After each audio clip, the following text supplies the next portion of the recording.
Bonjour, aujourd'hui je vais vous parler du MCP de DataGouv et on va l'utiliser avec Mistral. Alors, il y a quelques temps, le 25 février même, le gouvernement, du moins l'équipe en charge de DataGouv, a mis à disposition un MCP. Du coup, qu'est-ce que c'est qu'un MCP? C'est Model Context Protocol, et en gros, qu'est-ce qu'ils veulent faire avec ça? Eh bien, c'est donner la capacité à un utilisateur d'explorer les données disponibles en libre accès sur DataGouv avec une IA. Un MCP, c'est quoi? C'est expliqué ici, un protocole ouvert conçu pour connecter une IA avec des sources de données externes. Pourquoi ça nous intéresse? C'est pour faciliter l'exploration des données disponibles et on va les explorer grâce à des outils, des tools mis à disposition. Je mettrai ce document en description de la vidéo et vous pouvez aussi lire modelcontextprotocol.io qui donne toute l'explication de ce qu'est un MCP. Pour nous, aujourd'hui, on a juste besoin de retenir que DataGouv met un MCP à disposition. C'est-à-dire qu'on va pouvoir connecter une IA, par exemple Mistral, grâce au MCP, à DataGouv, et on va pouvoir aller explorer des données grâce à un certain nombre d'outils qui sont mis à disposition. Pour faire ça, on va suivre la doc qu'ils ont mis sur GitHub, et on va commencer d'une façon simple en la mettant directement dans l'interface Mistral, et ensuite je vous montrerai comment l'ajouter dans votre terminal. Alors, si on regarde ici, il nous propose pour AnyLLM en gros d'utiliser la configuration ici, et ce qui nous intéresse nous c'est cette URL. Donc dans le chat, vous allez dans Intelligence, Connector. Ici vous en avez plein par défaut qui vous permettent de connecter Mistral avec votre Gmail, Google, etc. Et on va ajouter un connector. On va faire un custom connector, on va lui donner un nom. Alors moi je l'ai déjà mis, donc ici je vais juste mettre test. Ici vous allez mettre l'adresse du serveur MCP qu'on a récupéré encore une fois ici. Et puis une description test. Moi je ne vais pas pouvoir le créer parce que en réalité il est déjà existant avec ce MCP, donc il ne va pas me laisser le créer. Une erreur s'est produite, c'est pas grave. Moi, il est ici. Ce qu'on va voir quand il est ici, donc on va l'utiliser pour chatter. Ici, par défaut, vous pouvez activer ou désactiver l'outil. Ça veut dire que si vous désactivez de cette manière, à chaque fois que, dans notre cas, Mistral va vouloir utiliser cet outil, il va vous demander l'autorisation avant. Bon, moi, par défaut, je vais tous les mettre. Je les avais décochés avant la vidéo, mais je les mets tous. On refresh. Et on est bon. Alors, on pourrait directement cliquer ici, New Chat. Je vais juste vous montrer si vous faites un nouveau chat. Pour accéder à votre connecteur MCP, vous cliquez ici. Et là, vous sélectionnez le connecteur que vous souhaitez utiliser. Une fois qu'on a ça, on est prêt pour se lancer. Donc là, moi, je vais tout simplement lui demander: peux-tu lister les outils à ta disposition avec le MCP DataGouv? Là, normalement, il devrait me dire grosso modo la même chose que ce qu'on a ici. C'est toujours intéressant de voir ce qu'il y a à notre disposition pour savoir ce qu'on peut faire avec ce MCP. Parce que c'est pas parce qu'on se connecte à ici DataGouv qu'on peut tout faire.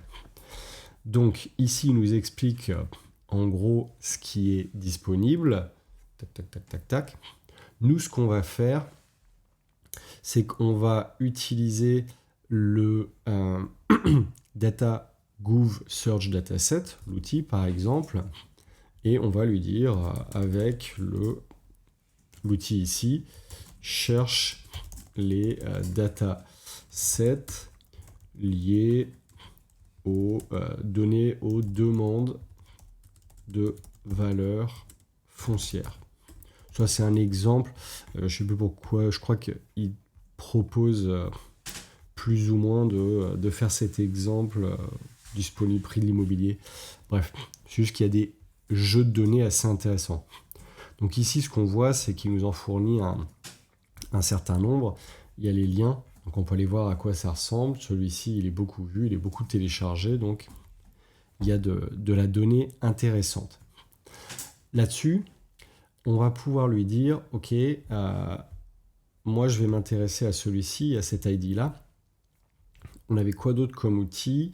Il y en a un qui peut nous donner les infos du dataset. Donc, ok, on va demander avec DAC,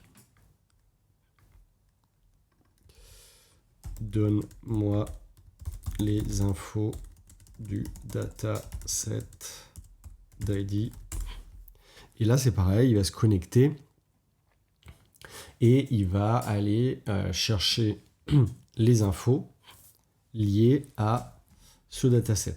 Tac, tac, tac, nombre de ressources, donc il y a plein d'infos. Donc on va lui demander, peux-tu me dire combien de fois ce dataset a été téléchargé? Ah, là, il n'utilise pas l'outil. Ah, si, ça y est. GetMetrics. Donc là, qu'est-ce qu'il fait? Il récupère les metrics et il regarde combien de fois ça a été téléchargé. Donc, on peut avoir pas mal d'informations sur ce qui est disponible dans ce dataset. Après, nous, on va se dire, on va vouloir analyser ce qu'il y a dedans. Donc là, je vais demander, peux-tu me lister les jeux de données de cette ressource?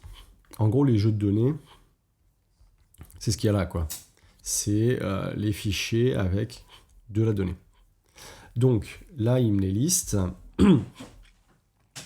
Et le problème qu'on va assez vite rencontrer ici, c'est que ça, c'est un fichier zip. Donc c'est un petit peu ennuyeux il ne va pas pouvoir faire grand-chose avec ça parce qu'il faudrait qu'il le dézip, etc. Là, dans l'interface, il n'est pas vraiment capable de faire ça. Donc, nous, ce qu'on va faire, c'est qu'on va pouvoir, par exemple, s'intéresser à un autre jeu de données. J'ai trouvé celui-ci qui est sur des données Covid. Et on va aller, hop, lister les ressources. Ok. Je vais dire, peux-tu me lister les ressources du dataset de cet ID? Donc, c'est ce dataset-là. Là, ce qui va être un peu plus intéressant, c'est qu'on a des fichiers qui sont directement en CSV. Et ça, ce qui est intéressant, c'est qu'il y a un outil qui est... cas d'usage. Tac, tac, tac.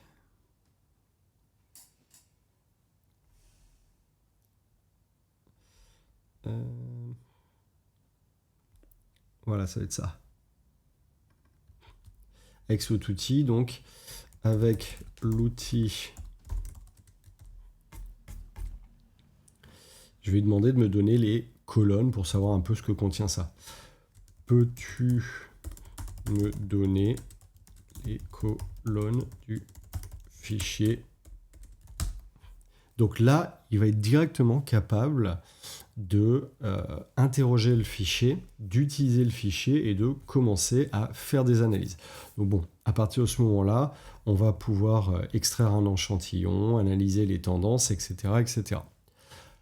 Sur cette partie, je vais m'arrêter là, mais vous avez compris qu'en gros, si vous avez des jeux de données directement en CSV, eh ben, on peut commencer à faire une analyse. Ça, c'est avec l'interface en ligne sur votre navigateur de Mistral. Moi, ce qui m'intéresserait maintenant, c'est de vous montrer comment on l'intègre avec une IA directement accessible dans notre terminal. Donc ici, il propose les setups pour les différentes IA du marché. Nous, on va chercher Mistral.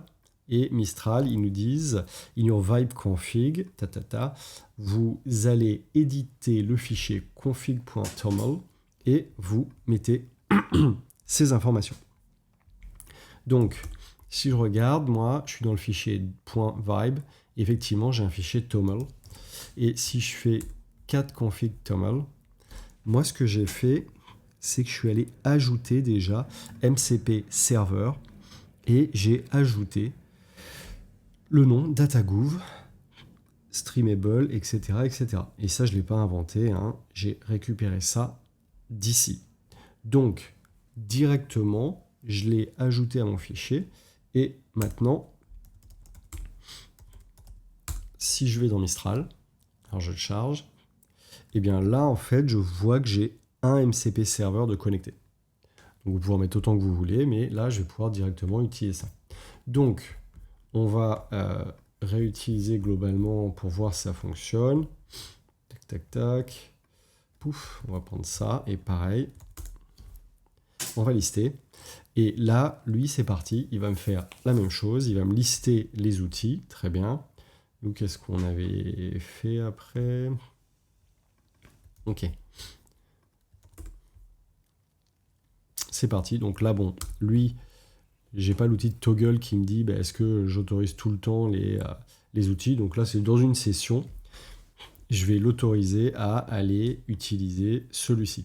Et directement, on a du coup ces éléments.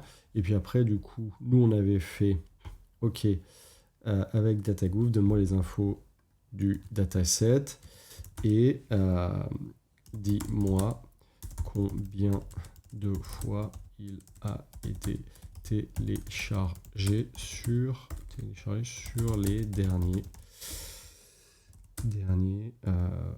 on va dire 12 mois. Donc là, c'est parti. Il utilise un autre outil, donc il faut, on utilise même plusieurs, il faut lui donner la capacité d'aller utiliser les outils et les interroger. Et pouf, directement, il me ressort les informations. Donc de la même manière que ce qu'on avait fait ici, on va pouvoir directement interagir avec les données disponibles sur datagouv et commencer à découvrir, analyser les infos disponibles sur datagouv grâce à une IA, ici Mistral. J'espère que ça vous a plu. Continuez à me suivre sur Cocoricodo et à bientôt.